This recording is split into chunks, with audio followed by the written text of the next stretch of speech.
Eu sou Fernanda Fernandes. E eu, Sandra Ferreira. E nós estamos aqui hoje para compartilhar mais uma palavra do Senhor, mais uma bênção de Deus na nossa vida. E eu queria hoje falar sobre um texto que está em 2 Coríntios, capítulo 12, do versículo 1 ao 10. É um texto que o Senhor fala bastante tempo comigo. E eu queria aproveitar e lançar um desafio.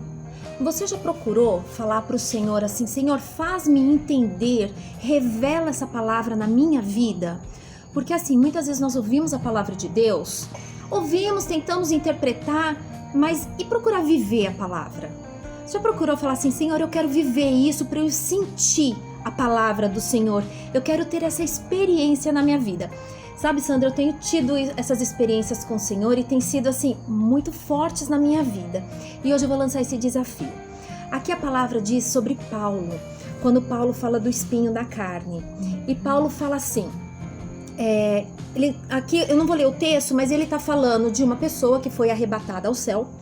E até ele fala se é o céu ou o inferno, é Deus quem sabe. Mas depois ele fala que foi arrebatado ao céu.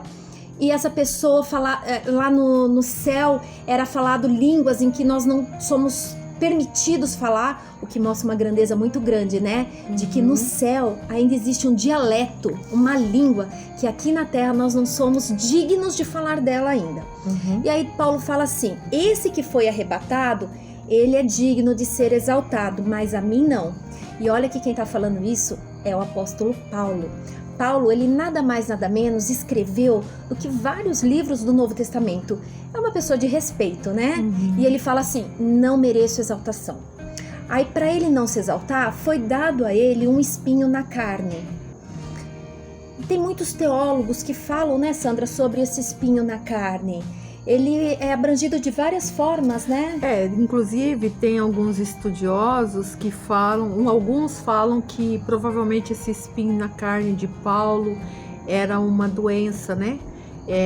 Uma enfermidade que ele podia, que eu não acredito muito. Porque o tanto de coisa que ele passou, naufrágio, né? Um monte de situações assim. E até para ser um fariseu como ele era... Porque naquela época a enfermidade era extrema, a pessoa era excluída da sociedade, né? Exatamente. Então, mas tem algumas linhas que defendem isso e há outras que provavelmente ele tinha um problema com a mulher, um problema de relacionamento, porque assim, para Paulo, essa linha pensa assim, né? Que para Paulo estar entre a elite ali em cima, pertencendo, ele primeiro não poderia ser solteiro, ele tinha que ser casado, né? Para ser um fariseu, né? Tinha que ter um currículo, vamos dizer assim. Exatamente, e ele tinha, né, esse currículo. Isso. Então alguns acham que provavelmente ele tenha passado por alguma situação. Isso são posições dessas pessoas, não são as nossas posições. Isso, tá? A gente só tá falando que ele tinha um espinho na carne. Não importa qual seja o espinho, mas ele tinha um espinho. Ele tinha, era algo que ele carregava, que era um peso para ele. Podia ser um pecado, enfim. E esse espinho na carne era exatamente para que ele não se exaltasse. Ele fala no texto: esse espinho foi me dado por um enviado, um mensageiro de Satanás, para que eu não me exalte. Pronto. E Paulo também fala que ele sabe viver com muito, ele sabe viver com pouco. Ele fala muito da fraqueza dele, ele reconhece a fraqueza dele. E ele fala assim, que em meio a tudo isso, a graça do Senhor me basta. É o que diz em 2 Coríntios 12, versículo 9. Lê para mim, Sandra. Ele, porém, me disse: a minha graça te basta, pois o meu poder se aperfeiçoa na fraqueza. Isso foi Cristo que falou para Paulo. Então, assim, em todo momento, Paulo, ele reconhece a fraqueza dele, ele reconhece as suas lutas, ele reconhece que ele não é capaz, ele não se exalta em nenhum momento. Exatamente. E ele diz aqui, continuando o mesmo versículo: portanto, de boa vontade me gloriarei nas minhas fraquezas, para que em mim habite o poder de Cristo. Exatamente. Então, em nenhum momento, Paulo pega essa sua fraqueza, esse seu espinho na carne, para se afastar da obra, para se afastar da presença de Deus. Pelo contrário, ele transforma tudo isso em glorificação ao Senhor, dizendo: Senhor, na minha fraqueza, a tua graça me basta. Nas minhas dores, a tua graça me basta. Sei viver com muito, sei viver com pouco, mas para mim, a tua graça me basta. E é onde eu queria lançar o desafio. Você já falou para o Senhor: Senhor, eu quero aprender a viver na graça do Senhor.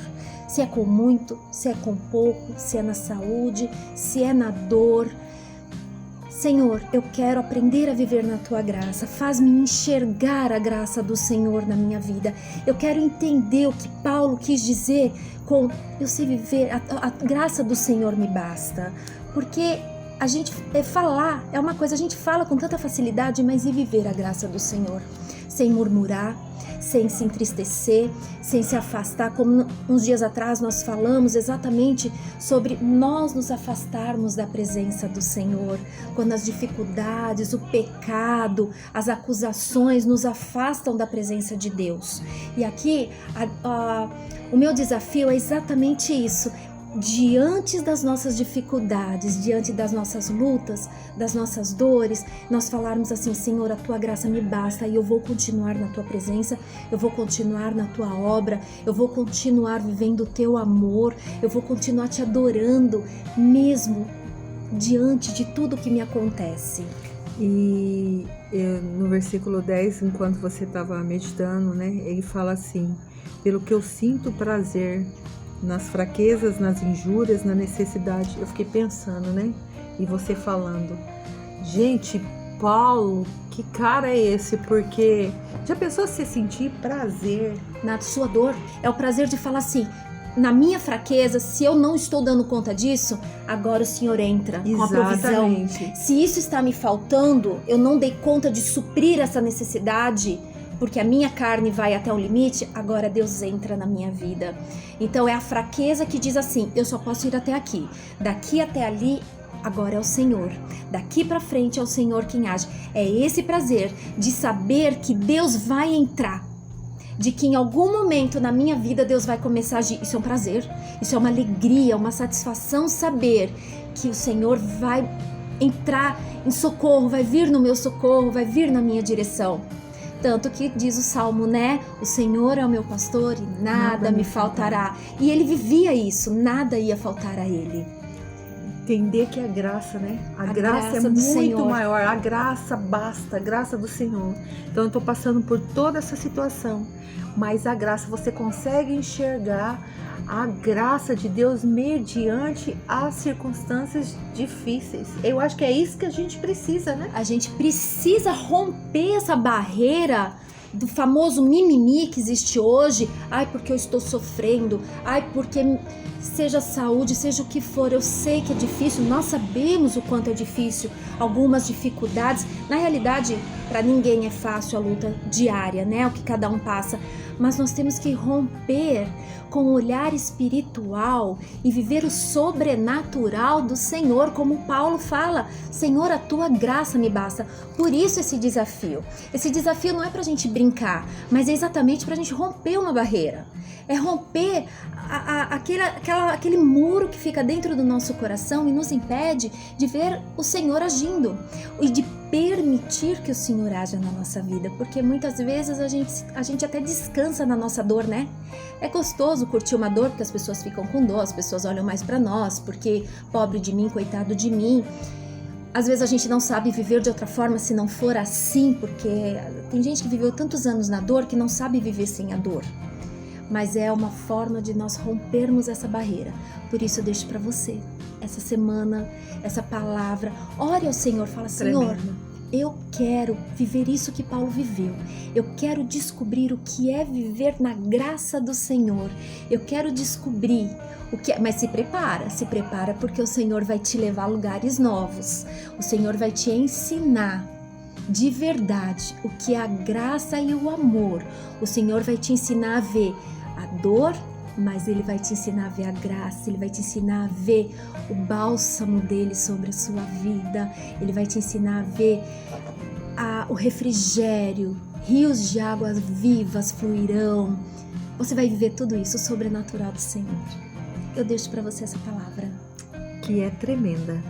Então você que está aí do outro lado, que ouviu essa palavra, Se Deus falou com você, escreva pra gente, assim como muita gente tem escrito, né? A gente vai trazer uma alegria imensa no nosso coração. Sim. E nós queremos também estar junto com você, orando por você, orando pela tua vida, e que você alcance o melhor de Deus em graça. Amém. Entre no nosso canal, curte, deixe seu like lá pra gente, inscreva-se, compartilhe com seus amigos, compartilhe conosco suas experiências e nós estamos te aguardando. Que Deus alcance você e sua família. Deus te abençoe. Beijo grande no coração de todos. Fique com Deus. Tchau, tchau.